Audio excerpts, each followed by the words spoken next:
रूस से तेल और गैस के इंपोर्ट पर पूरी तरह बैन लगाना यूरोप के लिए मुश्किल हो गया। बैन का विरोध कर रहे हंगरी को मनाने की यूरोपियन यूनियन की कोशिशें नाकाम होने की खबर है। यूरोपीय कमीशन के अध्यक्ष खास तौर पर हंगरी के प्रधानमंत्री को मनाने के लिए ही हंगरी गए थे, लेकिन खबर है कि हंगरी के प्रधानमंत्री को मनाने की उनकी कोशिश पूरी तरह नाकाम रही। सवाल यही है कि आखिर क्यों 27 देशों के समूह में अकेला हंगरी बैन का विरोध कर रहा है।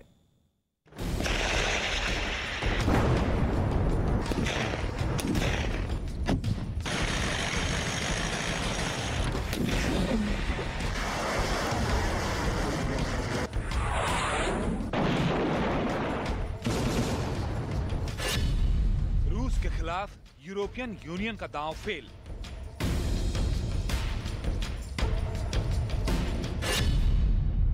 तेल और गैस के बैन के विरोध में उतरा हंगरी।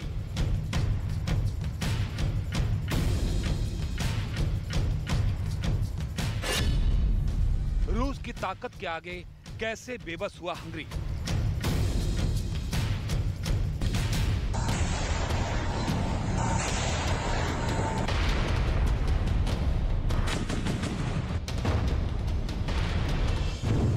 जंग की चुनौतियों के बीच रूस के विरोधी उसे सबक सिखाना चाहते हैं। रूस के तेल और गैस के आयात पर पाबंदी लगाकर उसे आर्थिक चोट देना चाहते हैं, लेकिन रूस के खिलाफ किसी का कोई दांव फिलहाल काम करता नजर नहीं आ रहा। इस बार यूरोपियन यूनियन की मंशाओं को हंगरी के एक कदम ने बड़ा झटका दिया है। 27 देशों वाला ये समूह रूस से तेल और गैस के आयात पर पूरी तरह बैन लगाना चाहता था, लेकिन इसी समूह से आने वाले देश हंगरी ने ऐसा करने से मना कर दिया है। बैन का विरोध कर रहे हंगरी को मनाने की कोशिशें भी की गई। हंगरी के प्रधानमंत्री से यूरोपियन कमीशन के अध्यक्ष की मुलाकात भी हुई, लेकिन हंगरी ने बैन का विरोध करते हुए यूरोपियन यूनियन को बड़ा झटका दिया है। हंगरी साफ कर चुका है कि वो यूरोपियन यूनियन के इस प्रस्ताव के साथ नहीं है। यही वजह है कि हंगरी को मनाने के लिए कई बड़े देशों के अलावा यूरोपियन यूनियन के बड़े अधिकारी भी लगे हुए हैं, लेकिन हंगरी ने बड़ी ही साफगोई से रूस से तेल और गैस के आयात पर बैन से किनारा कर लिया है, जिस वजह से यूरोपियन यूनियन की टेंशन बढ़ गई है। यहाँ खतरा इस बात का है कि अगर दूसरे मुल्क भी हंगरी के रास्ते पर चल पड़े तो 27 देशों के इस समूह की साख पर पट्टा लग सकता है।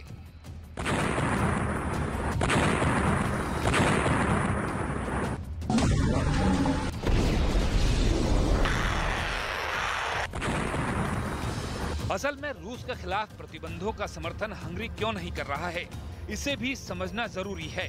हंगरी एक ऐसा देश है जो तेल और गैस पर बुरी तरह से निर्भर है। उसने साफ कहा है कि वो रूस के खिलाफ प्रतिबंधों का समर्थन नहीं करेगा।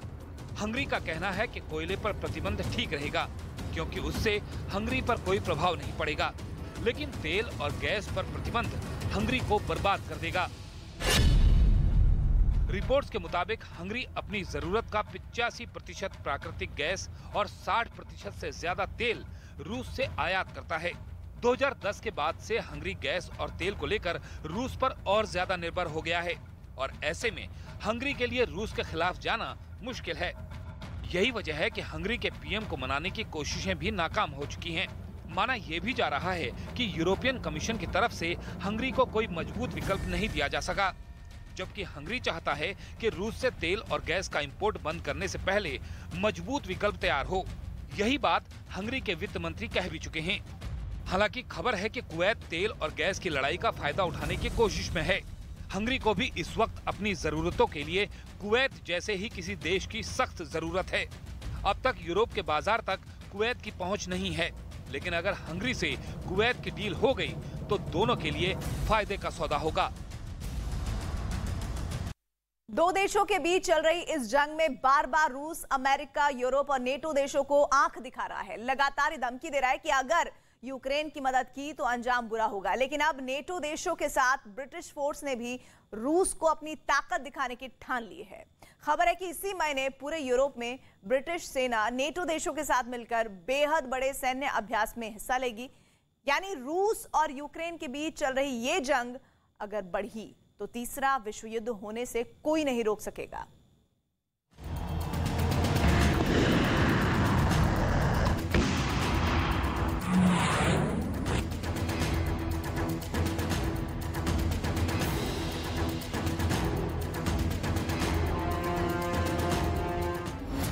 तीसरे विश्व युद्ध की आहट।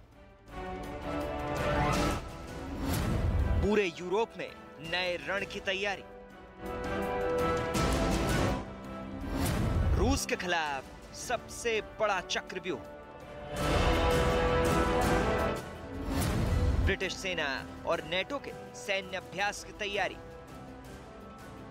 शीत युद्ध के बाद यूरोप में सबसे बड़े सैन्य अभ्यास की तैयारी। नेटो देशों के साथ ब्रिटिश सेना पूरे यूरोप में भरेगी हुंकार। फिनलैंड से मैसेडोनिया तक सबसे भयावह युद्धाभ्यास की तैयारी। रूस के खिलाफ ब्रिटेन और नेटो देशों का सबसे बड़ा चक्रव्यूह। जो रूस लगातार यूक्रेन के मददगार देशों को धमकियां दे रहा है, ये खबर उस रूस के लिए खतरे की घंटी जैसी है जो पुतिन दुश्मन देशों को अंजाम भुगतने की चेतावनी देते हैं। ये खबर उन्हें आगाह करने वाली है, क्योंकि एक बार फिर यूरोप की धरती पर सबसे बड़ा वार्षिक युद्धाभ्यास होने जा रहा है। खास बात ये कि इस बार नेटो देशों के साथ हजारों ब्रिटिश सैनिक इस युद्धाभ्यास में हिस्सा लेने जा रहे हैं।